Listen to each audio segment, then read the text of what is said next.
बाहर से आंख का कौन सा भाग दिखाई देता है जी? तो बाहर से जो भाग हमें दिखाई देता है, यह भाग जो उजला उजला तुम आंख देख रहे हो, यह उजला उजला भाग हमें क्या दिखाई देता है? कॉर्निया दिखाई देता है। कॉर्निया को हिंदी में हम लोग स्वच्छ मंडल कहते हैं। क्या कहते हैं? स्वच्छ मंडल के नाम से भी जानते हैं। ध्यान देना, यह कॉर्निया के ठीक बीच में तुम देखोगे कि एक रंगीन क्षेत्र दिखाई देगा। किसी किसी का यह वाला भाग नीला हो सकता है, किसी किसी का यह वाला भाग काला हो सकता है, किसी किसी का यह वाला भाग भूरा हो सकता है। यानी आंख का जो रंग हम लोग बताते हैं उसी से बताते हैं। तू काली अखिया वाली है, तू भूरी अखिया वाला है, तू भूरा आंखवा वाला है ना। तो इसी पे डिपेंड करता है, जिसे हम लोग आइरिस कहते हैं। आंख का रंग किस पर निर्भर करता है? आइरिस पर। और इसके ठीक में एक और छोटा सा छेद दिखाई देता है, छिद्र दिखाई देता है, जिसे हम लोग क्या कहते हैं? पुतली कहते हैं। यह पुतली तेज प्रकाश और कम प्रकाश में, तेज प्रकाश में सिकुड़ जाता है और कम प्रकाश में यह पुतली क्या होता है? फैल जाता है। बात समझ रहे हैं? तो तीन भाग जो हमें आंख बाहर से दिखाई देता है, वो आंख का तीन ही चीज दिखाई देता है। अब इसके हम आंतरिक चीजों को भी देखने का प्रयास करेंगे। हम बताए कि मानव नेत्र लगभग कैसा होता है जी? गोलाकार होता है। मानव नेत्र लगभग कैसा होता है? गोलाकार होता है। इसके बाहरी भाग को हम लोग दृढ़ पटल कहते हैं। इंग्लिश में इसे स्क्लेरा कहा जाता है। दृढ़ पटल मानव नेत्र को आकार प्रदान करता है और यह मानव नेत्र को सुरक्षा प्रदान करता है। इसी दृढ़ पटल के उभरे हुए भाग को कॉर्निया कहते हैं। दृढ़ पटल के उभरे हुए भाग को क्या कहते हैं? कॉर्निया कहते हैं। यह कॉर्निया एक पारदर्शी झिल्ली है। पारदर्शी मतलब आर पार पूरा दिखाई दे। यह एक पारदर्शी झिल्ली है। प्रकाश कॉर्निया से ही प्रवेश करता है। प्रकाश किससे प्रवेश करता है? कॉर्निया से। और तुमको अभी अभी बता रहे थे कि मरने के बाद भी जिंदा रहना है तो नेत्र क्या करो? दान में दे दो। और नेत्र दान में कॉर्निया ही दान दिया जाता है। नेत्र दान में क्या दान देते हैं? कॉर्निया। कॉर्निया के ठीक पीछे, कॉर्निया के ठीक पीछे एक रंगीन पट्टी होती है और इसी रंगीन पट्टी को हम लोग आइरिस कहते हैं। आइरिस, इसी रंगीन पट्टी को क्या कहते हैं?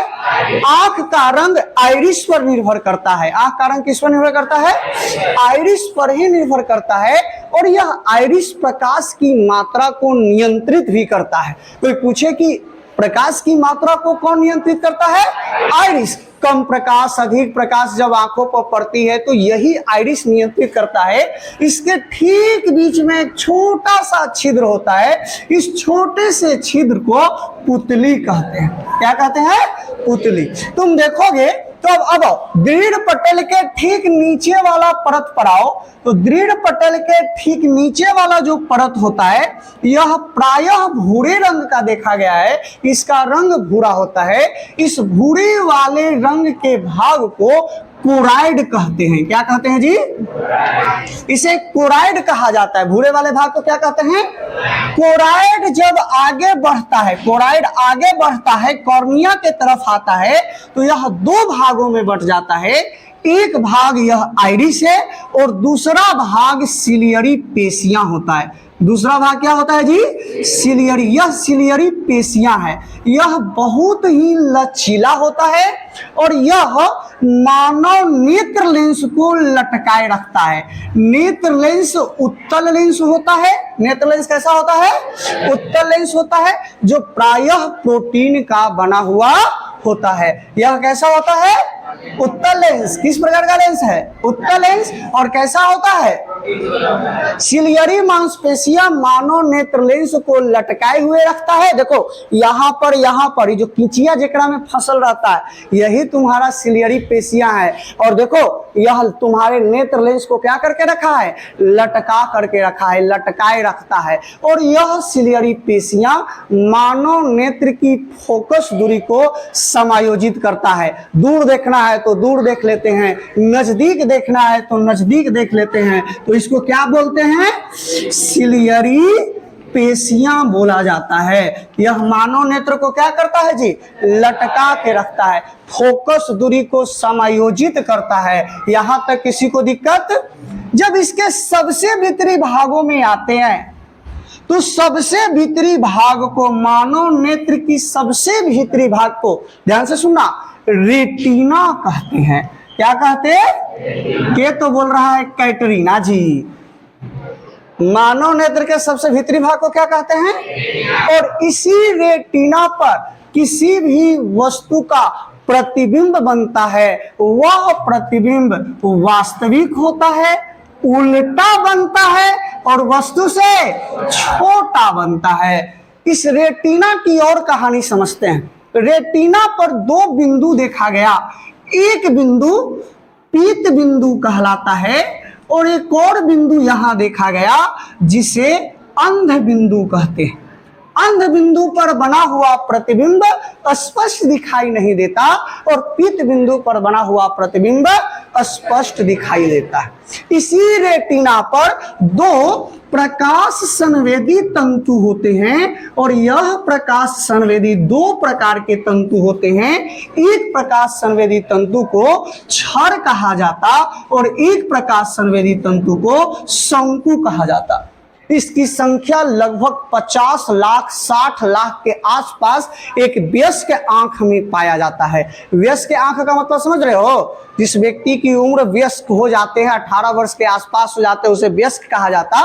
तो वयस्क आंख में इसकी संख्याएं लगभग 50 लाख से 60 लाख होती है, जो हमें प्रकाश की संवेदना देता है। लाल, पीयर, हरियर उसकी तीव्रता का आभास कराता है, उसकी आवृत्ति का आभास कराता है।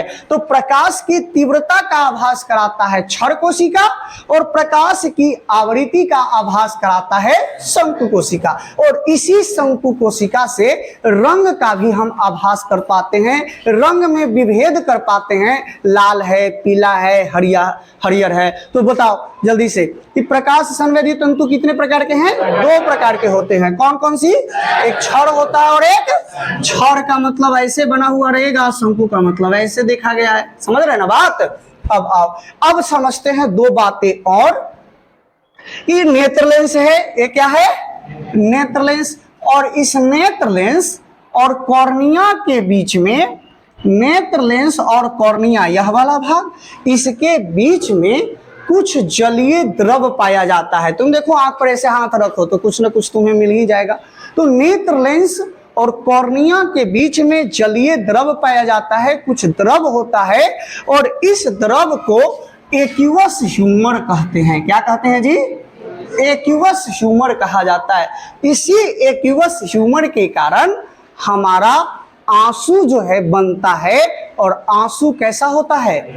नमकीन स्वाद में होता है, नहीं जी? आगे, नेत्र लेंस और रेटिना के बीच में का खाली जगह है? नहीं, यह भी गाढ़ा जलीय पदार्थ इसमें होता है, पारदर्शी पदार्थ से यह भी पूरा भरा हुआ होता है, जिसे हम लोग विक्टस ह्यूमर के नाम से जानते और इसे हिंदी में कचाभ द्रव कहते हैं। क्या कहते हैं इसको?